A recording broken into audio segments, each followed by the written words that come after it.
Bonjour, ici l'équipe Laurent Paquin, Mélissa Jacob. Je suis en compagnie aujourd'hui de Laurent. Salut Mélissa. Allô, Laurent. Et ça, pour vous discuter avec vous de l'indice PMML concernant l'industriel sur l'île de Montréal. Donc, on va vous parler de 3 catégories, l'industriel léger, industriel lourd, ainsi que l'entrepôt.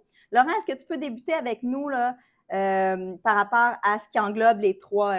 Oui, toutes les propriétés ici, là, on parle bien entendu du cumul des 12 derniers mois comparativement aux autres. Fait que tous nos pourcentages vont être les 12 derniers contrairement aux 12 autres précédents.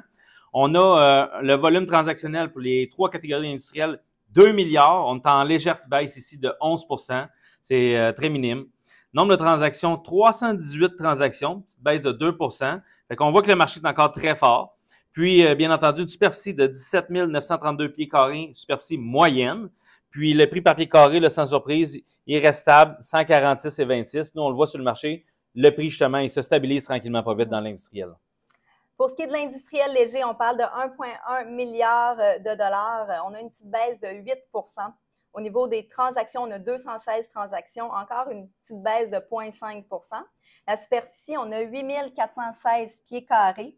On a une baisse de 14 Puis au niveau du prix par pied carré, ici, on parle de 135 le pied carré. Encore une petite baisse, mais de 0,6 Oui, c'est minime. La catégorie qui nous a le plus surpris définitivement, c'est industriel lourd sur l'île de Montréal. Le marché, il est très bon. On s'entend, c'est des immeubles qui sont, il y en a en moins grande quantité. On le voit ici, 43 transactions, contrairement à 216 dans l'industriel léger. On a un volume transactionnel de 275 millions. On est en hausse, là, on le voit ici, de 48 30 plus de transactions, 43 transactions. Une superficie moyenne de 15 629 pieds. 36 d'augmentation. Puis, on a un prix moyen par pied carré qui est à 157. C'est quand même là, une bonne différence. On parle ici de 22 $ à peu près, contrairement à l'industriel léger. Fait que l'industriel lourd, là, on voit que tout se passe encore très bien de ce côté-là. Qu'est-ce qui est surprenant ici, c'est souvent l'industriel léger, on pense qu'il est plus cher du pied carré, mais non, ça nous vient nous prouver le contraire ici, là, à cause de la demande. Oui, puis on le sait, c'est souvent, là, ça, c'est des statistiques qu'on sort, nous autres, directement du registre foncier. Il suffit qu'il y ait un immeuble très récent, d'une grande ampleur, 3, 4, 5, 600 000 pieds carrés, qui ait eu une transaction à 190, 200. Fait que c'est sûr que ça vient faire un gros boom dans nos statistiques, bien entendu. Puis on le voit justement sur le tableau ici, en mai 2022, à 159 et 78 le pied carré. On a une certaine drop justement ici en juin 2022. Là. Exact. Fait que l'entreposage, les immeubles d'entrepôt.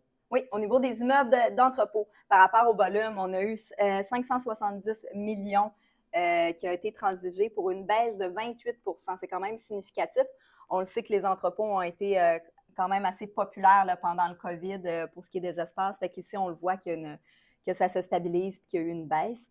Au niveau des transactions, il y a 50 transactions qui ont été faites pour une baisse aussi de 19 Pour ce qui est de la superficie, 46 394 pieds carrés. Encore là, une baisse de 11 Puis au niveau du prix par pied carré, on parle de 161,94 $, une hausse de 0,1 Oui, puis si on regarde ici, industriel léger, 1,1 milliard sur un total de 2 milliards. Ça reflète exactement ce qu'on voit sur la rive sud et sur la rive nord. Définitivement, le marché industriel léger, là, ça représente un petit peu plus que la moitié de tout le marché de l'industriel léger, lourd et entrepôt. Exactement. Puis si on regarde vite ici aussi, là, le volume transactionnel, on va y aller avec industriel léger. C'est les mêmes chiffres qu'on vient de donner, mais je veux juste qu'on regarde là, les curves. Si vous êtes devant votre écran ou si vous n'y êtes pas, allez-y sur l'indice PMML. Vous allez voir les prix par pied carré tranquillement. Là. J'arrive ici. Là. On le voit ici, il y a une petite baisse, comme Mélissa disait tantôt en juillet, juin. Industriel lourd, l'inverse, ça a beaucoup monté. Puis ici, industriel léger, on le voit ici, là, il y a un petit regain. Là. Juste ici. Oui, exactement. On avait une petite descente ici. Là. Ces transactions, ils étaient quand même chères dans le début d'année.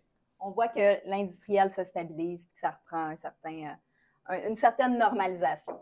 Oui, parce qu'en ce moment, aujourd'hui, là, si vous allez financer avec une banque à charte un immeuble industriel, on va être à peu près dans 6,75, 7 Puis si vous allez avec la BDC, on va peut-être être à 8, 8,5 Fait que c'est sûr que des hauts taux d'intérêt, ça allait impacter le marché, c'était garanti, c'était juste une question de temps. Mais on est content, l'industriel, ça reste, selon nous, la meilleure catégorie en ce moment. Pour ce qui est de commerce de détail, bureau et industriel, c'est la catégorie qui est le plus en feu. Là. Effectivement, c'est la catégorie qui est le plus en feu.